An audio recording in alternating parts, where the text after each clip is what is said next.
Ayyappa Darshanam co-sponsored by Woodland pure vegetarian hotel Thodupuzha. ഹൈറേഞ്ചിന്റെ കവാടമായ തൊടുപുഴയിൽ രുചിവൈവിധ്യങ്ങളുടെ നിറക്കലവറയായി വുഡ്ലാൻഡ്സ് വെജിറ്റേറിയൻ ഹോട്ടൽ. കൈപ്പുണ്യത്തിന്റെ മികവ് തെളിയിച്ചുകൊണ്ട് വിവിധയിനം ദോശകൾ, നോർത്ത് ഇന്ത്യൻ, ചൈനീസ് എന്നിങ്ങനെ കലർപ്പില്ലാത്ത വെജിറ്റേറിയൻ വിഭവങ്ങൾ. ഗ്രഹാതുരത്വം തുളുമ്പുന്ന അന്തരീക്ഷത്തിൽ വിശാലമായ കാർ പാർക്കിംഗ് സൗകര്യത്തോടെ Woodlands vegetarian hotel, Thodupuzha Muvattupuzha road, Madakkathanam, Kochangadi. ഇരട്ടി മധുരവുമായി വുഡ്ലാൻഡ് സ്വീറ്റ്സ് എന്ന മധുരക്കലവറയും. ഞങ്ങളുടെ മറ്റൊരു സഹോദര സ്ഥാപനം വിജയ ബ്രിക്സ്, മടക്കത്താനം, കൊച്ചങ്ങാടി.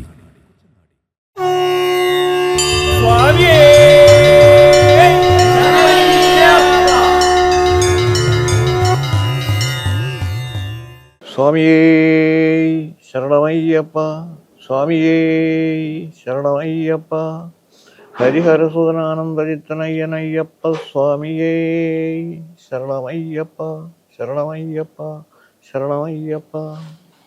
രണ്ട് പ്രധാനപ്പെട്ട ശബരിമലയുമായി ബന്ധപ്പെട്ട ഗ്രന്ഥങ്ങൾ നമ്മൾ വിശദീകരിക്കാനായിട്ട് ഉപയോഗിച്ചു. അതിലൊന്ന് അയ്യപ്പ ഗീതയായിരുന്നു, മറ്റൊന്ന് അയ്യപ്പ ഭാഗവതവുമായിരുന്നു. ഈ ഗ്രന്ഥങ്ങൾ കൂടാതെ ഭൂതനാഥ സർവസ്വം, ഭൂതനാഥോപാഖ്യാനം എന്ന മഹത്തായ കിളിപ്പാട്ട് രീതിയിൽ എഴുതിയ ഒരു ഗ്രന്ഥം കൂടി നമുക്ക് ശബരിമലയുമായി ബന്ധപ്പെട്ട് കിട്ടുന്നുണ്ട്. അതിൻ്റെ 7-8 അധ്യായങ്ങളാണ് 53 വരെ നമ്മൾ പറഞ്ഞു നിർത്തിയത്. നമുക്ക് 9ാമത്തെ അധ്യായമാണ് ഇതിൽ വിശദീകരണത്തിന് വേണ്ടി തിരഞ്ഞെടുത്തിട്ടുള്ളത്. പ്രധാനമായിട്ടും ആത്മതത്വോപദേശ നിറഞ്ഞതാണ് ഈ പുസ്തകം. മണികണ്ഠസ്വാമി പന്തളത്ത് അരജന് നൽകുന്ന ഉപദേശമാണ് മുഖ്യ കാതലായ ഭാഗം. നമുക്ക് ഈ എപ്പിസോഡിൽ സ്വാമി പറഞ്ഞു കൊടുക്കുന്നതിനോടൊപ്പം പന്തളത്തരജൻ തൻ്റെ സംശയം ദൂരീകരിക്കുന്നതിനു വേണ്ടി ചോദിക്കുന്ന ചോദ്യങ്ങൾക്ക് ഭഗവാൻ അയ്യപ്പസ്വാമി കൊടുക്കുന്ന മറുപടിയും നമുക്ക് മനസ്സിലാക്കാനായി ശ്രമിക്കാം. ഏവരുടെയും അനുവാദത്തോടെ നമുക്ക് പൂർത്തിയാവേണ്ടുന്ന ഭാഗങ്ങൾ 55ാമത്തെ ഈ എപ്പിസോഡും കൂടി കേൾക്കുമ്പോൾ നിങ്ങൾക്ക് ബോധ്യമാവട്ടെ എന്ന് പ്രാർത്ഥിച്ചുകൊണ്ട് ഞാൻ ആരംഭിക്കട്ടെ. മണികണ്ഠസ്വാമി വിവിധ ഉപമകളിലൂടെ പന്തളത്തരജന് ബോധോദയം പ്രദാനം ചെയ്തു. ഇതുകൊണ്ട് തൃപ്തനാകാത്ത പന്തളത്തരജന് സ്വാമി ഉപദേശം തുടർന്നു. ത്രിഗുണങ്ങളെക്കുറിച്ചാണ് ആരംഭം. സത്വ, രജസ്, തമസ്. ഇതിൽ നിന്നും ഉണ്ടായിട്ടുള്ളതാണ് പഞ്ചഭൂതങ്ങൾ. പഞ്ചഭൂതങ്ങൾ എന്ത് എന്ന് നമുക്കറിയാം, എങ്കിൽ പോലും അതിൻ്റെ വിശദീകരണം നമ്മൾ മനസ്സിലാക്കണം. സത്വത്തിൽ നിന്നും പ്രഥമമായി ഉണ്ടായതാണ് ആകാശം. അടിസ്ഥാനം ശബ്ദമായി വ്യാഖ്യാനിക്കുന്നു. ശബ്ദസ്പർശത്തോടെ മറ്റൊരു ഭൂതം അഥവാ ഒരു എലമെൻറ്റ് ഉണ്ടായതാണ് വായു. വായുവിൻ്റെ ഉത്ഭവം നമുക്ക് കണ്ടെത്താൻ കഴിയുന്നത് ആകാശത്തിൽ നിന്നുമാണ്. സ്പർശവും ശബ്ദവും വായുവും ഒരുമിച്ചപ്പോൾ അതിൽ നിന്നും ഉണ്ടായതാണ് അഗ്നി. അനലനും അനിലനും വായുവും അഗ്നിയും മേൽപ്പറഞ്ഞവയിൽ നിന്ന് ഭൂമിയുണ്ടായി. പ്രപഞ്ചം ഉണ്ടായിട്ടുള്ളത് പഞ്ചഭൂതങ്ങളിൽ നിന്നുമാണ്. ഓരോ ഭൂതത്തിലും ഓരോ ഗുണങ്ങളും ഏറ്റക്കുറച്ചിലായി പരിലസിക്കുന്നു. ആകാശത്തിലും വായുവിലും സത്വഗുണം അധികമായി നിൽക്കുന്നു. രജസ്സും തമസ്സും വളരെ കുറവാണ് ആകാശത്തിൽ എന്ന് കാണാം. വായുവിലും മേൽ കാണിച്ചതാണ് അവസ്ഥ. എങ്കിലും കുറച്ച് വ്യത്യാസം. സാത്വികവും രജസ്സും സമമായി നിൽക്കുന്നു, താമസം കുറച്ചു മാത്രം. ഇതാണ് വായുവിൻ്റെ അവസ്ഥ. സത്വ രജോ ഗുണങ്ങളിൽ നിന്ന് തീരെ വിഭിന്നമായ ഒരവസ്ഥയാണ് അഗ്നിക്കുള്ളത്. അല്പം മാത്രം സാത്വിക ഗുണവും തമോ ഗുണത്തിൻ്റെ പകുതിയിൽ താഴെ രജോ ഗുണവുമാണ് അഗ്നിയിൽ നിലനിൽക്കുന്നത്. ജലത്തിൽ സാത്വികം ഏറെയും മറ്റ് 2 ഗുണങ്ങൾ ആയ താമസവും രാജസവും വളരെ ചെറിയ അംശവും നിലനിൽക്കുന്നു. പഞ്ചഭൂതങ്ങളിൽ ഇപ്രകാരം ഏതേതളവിൽ ത്രിഗുണങ്ങൾ ചേരുന്നു എന്ന അവസ്ഥ കൃത്യമായി പ്രതിപാദിക്കുന്നു. അങ്ങനെ മേൽപ്പറഞ്ഞ 5 ഭൂതങ്ങളെയും ഒരുമിച്ച് ചേർത്താണ് ലോകത്തിൽ സൃഷ്ടിയുടെ ഭാഗമായി സ്ഥൂല ശരീരങ്ങൾ സൃഷ്ടിക്കപ്പെട്ടത്. അതായത് ശബ്ദ, സ്പർശ, രൂപ, രസ, ഗന്ധമായ അപ്പിൽ നിന്നിത് ഭൂമി ഉണ്ടായി. സൃഷ്ടിക്കപ്പെട്ട സ്ഥൂല ശരീരത്തിൽ കർമ്മബന്ധത്തിന് അടിസ്ഥാനമായി ദേഹി വന്നു ചേരുന്നു. സ്വാത്വികാംശം ഏറിയ സ്ഥൂല ശരീരത്തിൽ ദേവന്മാർ, പിന്നെ ഗുഹ്യകർ, കിന്നരർ, യക്ഷോവർഗം, ഗന്ധർവന്മാർ എന്നിങ്ങനെ സൃഷ്ടിക്കപ്പെട്ടു. സാത്വികവും തമസ്സും ചേർന്ന സൃഷ്ടിയിൽ പിശാചുക്കൾ ജന്മം കൊണ്ടു. 4 തരത്തിലുള്ള ജന്മമാണ് ഭൂമിയിൽ നമുക്ക് കാണാൻ സാധിക്കുന്നത്. ഒന്നാമത്തേത് അണ്ഡജം, രണ്ടാമത്തേത് യോനിജം, മൂന്നാമത്തേത് ക്ലിന്നജം, നാലാമത്തേത് സ്വേദജം എന്നിവയാണവ. ഓരോന്നിനെക്കുറിച്ചും നമുക്കൊന്ന് മനസ്സിലാക്കാൻ ശ്രമിക്കാം. അണ്ഡജരായിട്ടുള്ളത് മുട്ടയിട്ട് മുട്ട വിരിയിച്ച് അടുത്ത തലമുറയ്ക്ക് രൂപം നൽകുന്ന വിഭാഗം. പാമ്പുകൾ, പക്ഷികൾ, ജലജന്തുക്കൾ ഇവയൊക്കെ അണ്ഡജങ്ങളാണ്. മനുഷ്യനും മൃഗങ്ങളൊക്കെയും യോനിജങ്ങളാണ്. അട്ടയും ശലഭവും പുഴുക്കളും ക്ലിന്നജവർഗത്തിൽ പെടുന്നു. മൂട്ടയും യൂകം, വൃക്ഷലതാദികൾ മുഴുവനും സ്വേദജങ്ങളാണ്. വിയർപ്പില്ലാത്ത ജീവരാശിയെയാണ് സ്വേദജം എന്ന് പറയുന്നത്. വൃക്ഷലതാദികൾ ക്ലിന്നജങ്ങളാണെന്ന് ഒരു വാദഗതിയുണ്ട്. വൃക്ഷലതാദികൾ ഭൂമിയുടെ സ്വേദത്തിൽ നിന്ന് ജനിക്കുന്നു എന്ന് ഈ വാദഗതിക്കാർ പറയുന്നു. മേൽ കാണിച്ച വിവിധ ജന്മങ്ങളെ, ഓരോരോ ജീവനുകളെക്കുറിച്ച് മനസ്സിലാക്കുമ്പോഴും 82 ലക്ഷം വിവിധ സ്പീഷീസുകൾ പ്രപഞ്ചത്തിൽ ഉള്ളതിൽ ഏറ്റവും ശ്രേഷ്ഠമായ ജന്മം മനുഷ്യജന്മമാണ്. ബ്രഹ്മത്തെക്കുറിച്ച് ചിന്തിക്കുവാനും പ്രയാണം നടത്തുവാനും കഴിയുന്നത് മനുഷ്യന് മാത്രമാണ്. 96 തത്വങ്ങളാണ് മനുഷ്യൻ്റെ അടിസ്ഥാന തത്വം എന്നത് 96 തത്വങ്ങൾ അടങ്ങിയതാണ് മനുഷ്യജന്മം എന്നും വെളിവാകുന്നു. മർത്യനല്ലാതെ മറ്റൊരു ജന്തുവും അതൊരു ശ്ലോകമായിട്ടാണ് നമുക്ക് മനസ്സിലാക്കാൻ എളുപ്പം. മർത്യനല്ലാതെ മറ്റൊരു ജന്തുവും ശക്തനല്ലല്ലോ ബ്രഹ്മത്തെ ചിന്തിപ്പാൻ, 96 തത്വങ്ങൾ നിൽക്കുന്നു മന്നവമണേ മാനുഷദേഹത്തിൽ. ഈ ശ്ലോകത്തിന് സമാനമായൊരു ശ്ലോകം ഹരിനാമകീർത്തനത്തിൽ തുഞ്ചത്താചാര്യൻ നമുക്ക് നൽകുന്നുണ്ട്. ഇത്തരുണത്തിൽ നമുക്കതൊന്ന് ശ്രദ്ധിക്കാം. ഹരിനാമകീർത്തനത്തിലെ 25ാമത് ശ്ലോകം അഥവാ പദ്യമാണിത്. അയ്യഞ്ചു അഞ്ചുമുടൻ അയ്യാറുമെട്ടുമുടൻ ഔവണ്ണമെട്ടുമുടൻ എൺമൂന്നുമേഴുമഥ ചൊവ്വോടൊരഞ്ചുമഭി രണ്ടൊന്നു തത്വം അതിൽ മേവുന്ന നാഥ ഹരിനാരായണായ നമ. അയ്യഞ്ചിൽ ഒന്നാമത്തേത് പഞ്ചഭൂതങ്ങളാണ്. ഭൂമി, ജലം, അഗ്നി, വായു, ആകാശം. രണ്ടാമത്തേത് ജ്ഞാനേന്ദ്രിയങ്ങളാണ്. കണ്ണ്, മൂക്ക്, നാക്ക്, ത്വക്ക്, ചെവി. മൂന്നാമത്തേത് ജ്ഞാനേന്ദ്രിയങ്ങൾ അതിൻ്റെ തന്നെ അനുഭവങ്ങളാണ്. രൂപം, ഗന്ധം, ശബ്ദം, രസം, സ്പർശം. നാലാമത്തേത് കർമ്മേന്ദ്രിയങ്ങൾ. വാക്ക്, പാണി, പാദം, പായു, ഉപസ്ഥം. അഞ്ചാമത്തേത് പഞ്ചപ്രാണങ്ങളാണ്. പ്രാണൻ, അപാനൻ, വ്യാനൻ, സമാനൻ, ഉദാനൻ. 5 ഉപപ്രാണങ്ങൾ. നാഗൻ, കൂർമൻ, കൃകലൻ, ദേവദത്തൻ, ധനഞ്ജയൻ എന്നിവരെ ആണ് ഉപപ്രാണങ്ങൾ. 5, 6 പ്രാണന്റെ വ്യാപാരങ്ങളാണ്. വചനം, ദാനം, ഗമനം, വിസർജനം, ആനന്ദം. 6 ആധാരങ്ങൾ. മൂലാധാരം, സ്വാധിഷ്ഠാനം, മണിപൂരകം, അനാഹതം, ആജ്ഞ, വിശുദ്ധി. 8 അഷ്ടദോഷങ്ങൾ എന്ന് പറയാം. രാഗം, ദ്വേഷം, കാമം, ക്രോധം, ലോഭം, മോഹം, മദം, മാത്സര്യം. ഔവണ്ണമെട്ട് അന്ധക്കരണവും വൃത്തികളുമാണ് അതിൽ പറയുന്നത്. മനസ്സ്, ചിത്തം, ബുദ്ധി, അഹങ്കാരം, സങ്കല്പം, നിശ്ചയം, അഭിമാനം, സ്മരണ. 83, 24 ഓരോന്നും പ്രത്യേകമാണ്. നാഡികൾ 3 നാഡികൾ ഇട, പിങ്കള, സുഷുപ്ന. രണ്ടാമത്തേത് മണ്ഡലങ്ങളാണ്.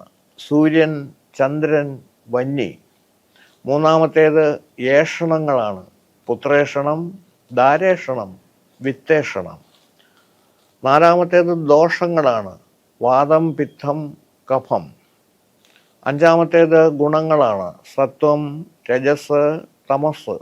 ആറാമത്തേത് അവസ്ഥകളാണ്. ജാഗ്രത്, സ്വപ്നം, സുഷുപ്തി. 7 താപങ്ങൾ.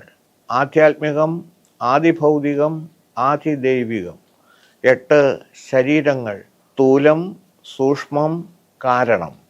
ഇനി ധാതുക്കൾ 7 എണ്ണമാണ്. ത്വക്ക്, രക്തം, മാംസം, അസ്ഥി, മജ്ജ, മേധസ്, ശുക്ലം. ചൊവ്വോടൊരു 5 കോശങ്ങൾ. അന്നമയം, പ്രാണമയം, മനോമയം, വിജ്ഞാനമയം, ആനന്ദമയം. 2 ദേഹനാഥന്മാരാണ്. 2 1. ആദ്യത്തെ 2 വിശ്വൻ, തൈജസൻ. മൂന്നാമത്തേത് 1 പ്രജ്ഞൻ. അധ്യാത്മരാമായണം, ഹരിനാമകീർത്തനം, ഈ 2 കൃതികളും ഭാഷാപിതാവായ തുഞ്ചത്താചാര്യൻ്റേതാണ്. ഇതുകൂടാതെ ആചാര്യൻ്റേതെന്ന് കരുതുന്ന മറ്റൊരു കൃതി കൂടിയുണ്ട് എന്ന് പലരും വിശ്വസിക്കുന്നു. ഇതിൻ്റെ പേര് ചിന്താരത്നം എന്നാണ്. മേൽപ്പറയപ്പെട്ട ഹരിനാമകീർത്തനത്തിലെ വിശ്രുതമായ ശ്ലോകം പോലെ ഈ തത്വങ്ങൾ കേവലം 10 വരികളിൽ വ്യക്തമാക്കപ്പെട്ടിരിക്കുന്നു. അവ എന്താണെന്ന് നമുക്കൊന്ന് നോക്കാം. ഇന്ദ്രിയം 20, ഭൂതികൾ 5, പിന്നെ മണ്ഡലം 3, ഗുണം 3, ഈശന്മാർ 3, ദൂഷണം 3, താപം 3, ദേഹങ്ങൾ 3, ഏഷണം 3, നാസികനും ഗ്രാദി 3, പ്രാണാദി 5, രാഗാദികൾ 8, ഉപപ്രാണൻ 5, കാരണങ്ങൾ 8 തഥാ ആധാരം 6, കോശം 5, ധാതുക്കളെയും ബോധിച്ചിടുക 96 ഇവയെല്ലാം കൂടി.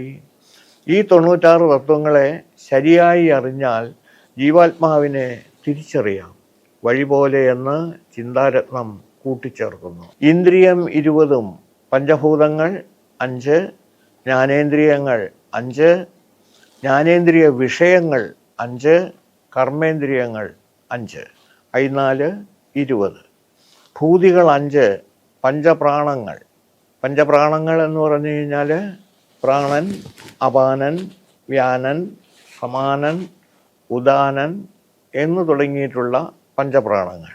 മണ്ഡലം 3, സൂര്യമണ്ഡലം, ചന്ദ്രമണ്ഡലം, അഗ്നിമണ്ഡലം. ഗുണം 3, സത്വം, രജസ്, തമസ്.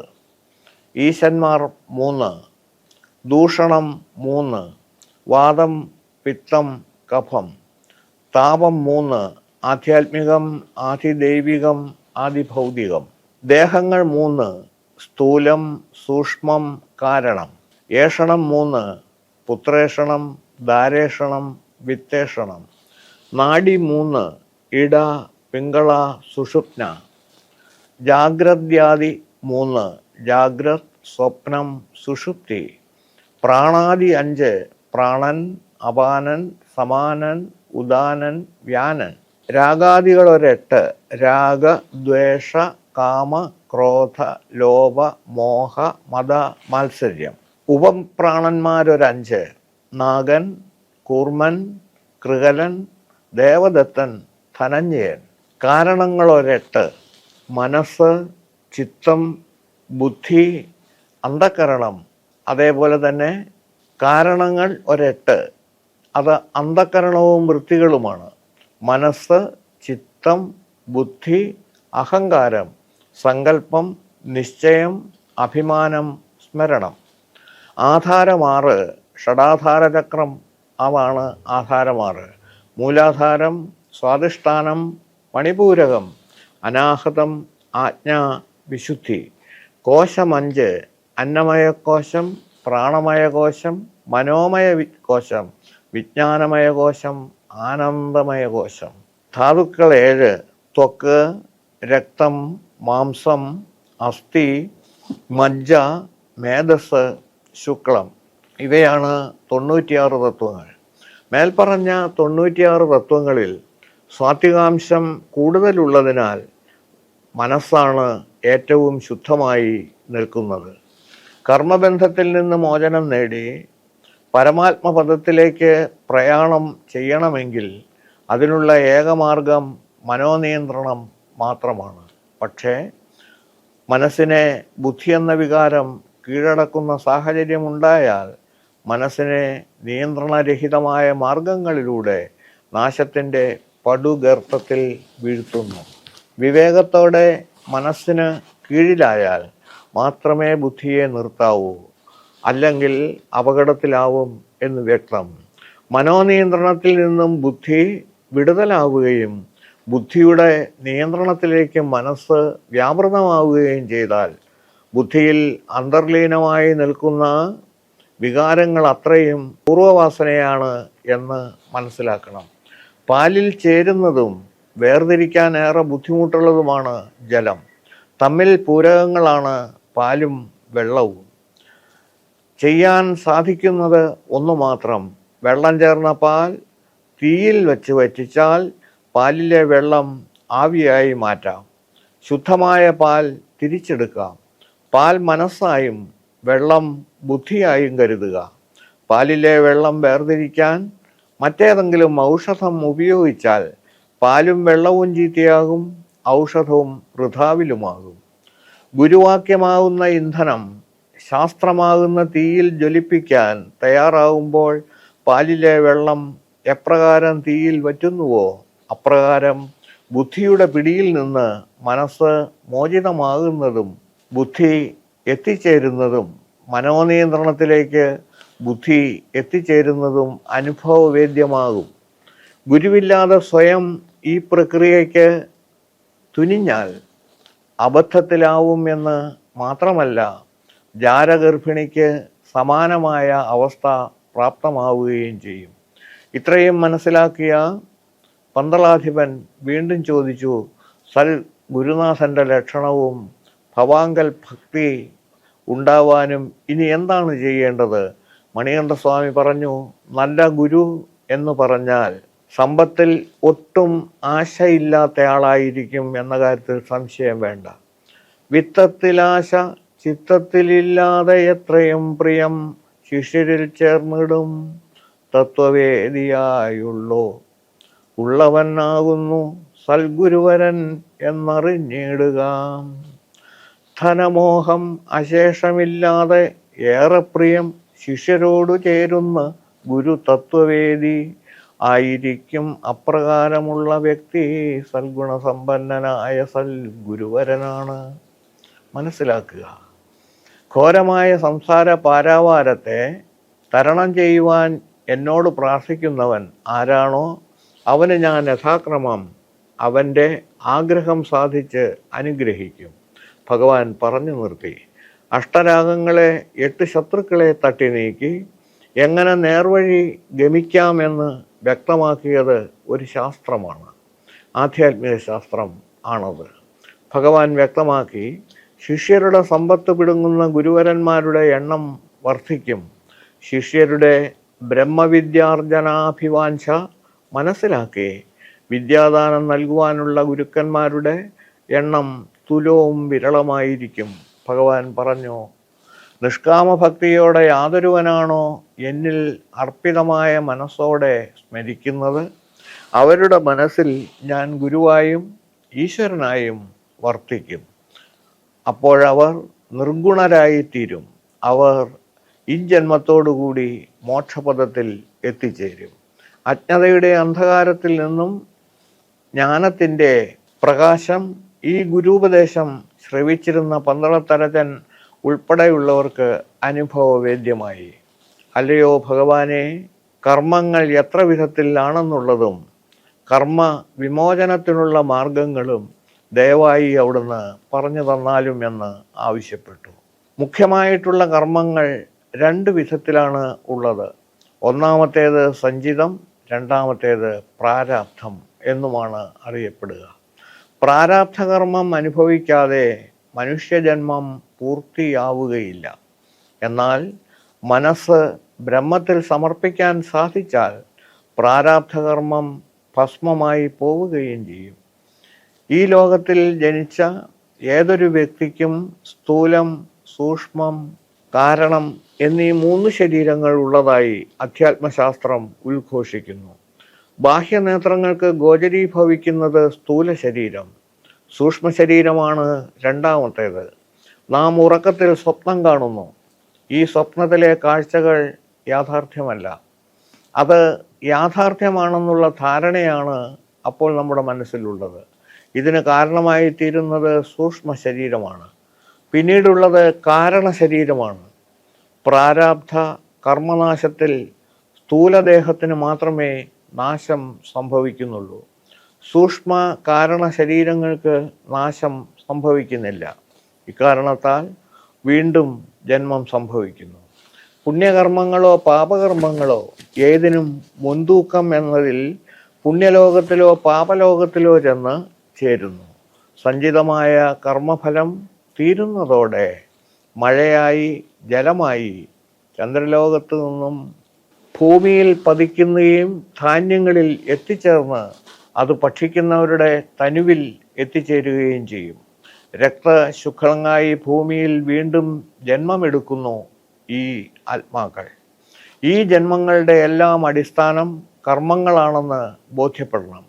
സൂര്യാതപം കൊണ്ട് സമുദ്രജലം നീരാവിയായി, മേഘങ്ങളായി, മഴയായി ഭൂമിയിൽ പതിച്ച് സമുദ്രത്തിൽ വീണ്ടും എത്തിച്ചേരുന്നു. ജന്മങ്ങൾ ജന്തുവൃന്ദത്തിന് ഉണ്ടാകുന്നത് കർമ്മങ്ങളായുള്ള സൂര്യതേജസ് കൊണ്ടാണ്. മനസ്സിനെ ബ്രഹ്മത്തിൽ നിലനിർത്തണമെങ്കിൽ നിർബന്ധമായും ശരീരം ഉണ്ടാകണം എന്ന് വ്യക്തമാക്കുന്നത് സൂക്ഷ്മ കാരണ ശരീരങ്ങൾക്ക് ബ്രഹ്മത്തിൻ്റെ ചിന്ത പ്രായോഗിക തലത്തിൽ എത്തിക്കാൻ കഴിയില്ല എന്നതുകൊണ്ട് തന്നെ. ഇതിനെ സംബന്ധിച്ചുള്ള അടുത്ത ഭാഗം ഏറെ ശ്രദ്ധിച്ചാൽ മാത്രം മനസ്സിലാകുന്ന തരത്തിലുള്ള ആത്മീയ തത്വങ്ങളാണ് ഇതിൻ്റെ അകത്ത് ഉൾപ്പെടുത്തിയിട്ടുള്ളത് എന്ന് മനസ്സിലാവുന്നുണ്ടല്ലോ. അതിൻ്റെ ബാക്കി ഭാഗം കൂടി കേൾക്കുമ്പോഴേ ഇതിനെക്കുറിച്ചുള്ളൊരു ഗ്രാഹ്യം മനസ്സിൽ ഉണ്ടാവുകയുള്ളൂ. അടുത്ത എപ്പിസോഡിൽ നമുക്കിതിനെക്കുറിച്ചുള്ള 11ാം എപ്പിസോഡിൽ ഇതിനൊരു മറുപടിയായി ഭഗവാൻ പറയുന്നുണ്ട്. ആ എപ്പിസോഡിൽ പ്രധാനമായിട്ടും തീർത്ഥങ്ങളുടെ പ്രാധാന്യത്തെക്കുറിച്ച് ആണ് പറയുന്നത്. അതുകൊണ്ട് തന്നെ അതിൽ കുംഭതള തീർത്ഥത്തെക്കുറിച്ച് നമ്മളിത് ഒരു എപ്പിസോഡ് ചെയ്തിട്ടുണ്ടെങ്കിലും ശബരിമല തീർത്ഥാടനം അവസാനിക്കാൻ സമയമായിക്കൊണ്ടിരിക്കുന്ന ഈ കാലഘട്ടത്തിൽ കുംഭതള തീർത്ഥത്തിൻ്റെയും അതോടൊപ്പം ലോകത്തിലെ ഏറ്റവും വലിയ ഉത്സവമായിട്ടുള്ള കുംഭമേളയുടെയും രണ്ടും കൂടി ചേർന്നിട്ടുള്ള ആ ഒരു എപ്പിസോഡായിരിക്കും അടുത്തതിൽ നിങ്ങളുടെ മുമ്പിൽ സമർപ്പിക്കുക. ഏവരെയും അത് ശ്രദ്ധിച്ച് കേൾക്കണമെന്ന് പ്രാർത്ഥിക്കുന്നതിനോടൊപ്പം തന്നെ 2 കാര്യങ്ങൾ വീണ്ടും ആവർത്തിക്കട്ടെ. നമ്മുടെ ശബരിമലയ്ക്ക് കൊണ്ടുപോകുന്ന ഇരുമുടിക്കെട്ടിൽ 1 ഗ്രാം പോലും പ്ലാസ്റ്റിക് ഒരു തരത്തിലും ഉൾപ്പെട്ടിട്ടില്ല എന്ന് ഓരോ തീർത്ഥാടകനും ഉറപ്പുവരുത്തണം. രണ്ടാമത്, തേൻകുപ്പിയും അതേപോലെ തന്നെ പനിനീർ കുപ്പിയും സന്നിധാനത്തേക്ക് കൊണ്ടുപോകുന്നില്ല ഞാൻ എന്ന് ഉറപ്പാക്കണം. കടയിൽ നിന്ന് വാങ്ങിച്ച സാധനങ്ങളുടെ കൂട്ടത്തിൽ, കെട്ടുനിറയ്ക്കാൻ വാങ്ങിച്ച സാധനങ്ങളുടെ കൂട്ടത്തിൽ കടക്കാരന് നൽകിയിട്ടുണ്ട് എന്നുള്ളതൊരു സത്യം.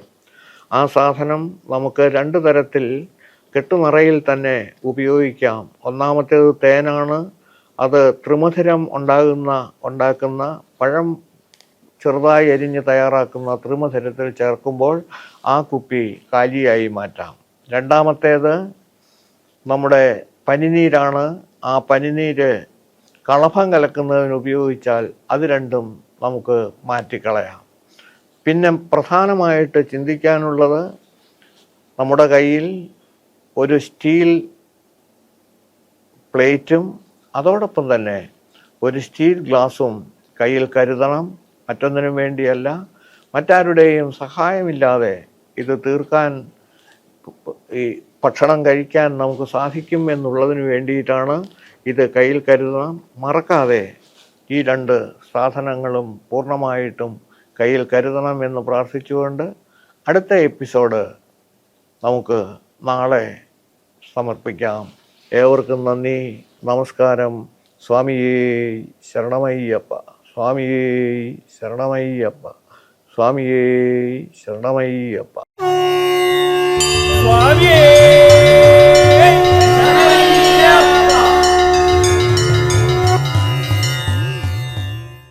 Ayyappa Darshanam co-sponsored by Woodland pure vegetarian hotel Thodupuzha. ഹൈറേഞ്ചിന്റെ കവാടമായ തൊടുപുഴയിൽ രുചിവൈവിധ്യങ്ങളുടെ നിറക്കലവറയായി വുഡ്ലാൻഡ്സ് വെജിറ്റേറിയൻ ഹോട്ടൽ. കൈപുണ്യത്തിന്റെ മികവ് തെളിയിച്ചുകൊണ്ട് വിവിധയിനം ദോശകൾ, നോർത്ത് ഇന്ത്യൻ, ചൈനീസ് എന്നിങ്ങനെ കലർപ്പില്ലാത്ത വെജിറ്റേറിയൻ വിഭവങ്ങൾ. ഗ്രഹാതുരത്വം തുളുമ്പുന്ന അന്തരീക്ഷത്തിൽ വിശാലമായ കാർ പാർക്കിംഗ് സൗകര്യത്തോടെ Woodlands vegetarian hotel, Thodupuzha Muvattupuzha road, Madakkathanam, Kochangadi. ഇരട്ടി മധുരവുമായി വുഡ്ലാൻഡ് സ്വീറ്റ്സ് എന്ന മധുരക്കലവറയും. ഞങ്ങളുടെ മറ്റൊരു സഹോദര സ്ഥാപനം വിജയ ബ്രിക്സ്, മടക്കത്താനം, കൊച്ചങ്ങാടി.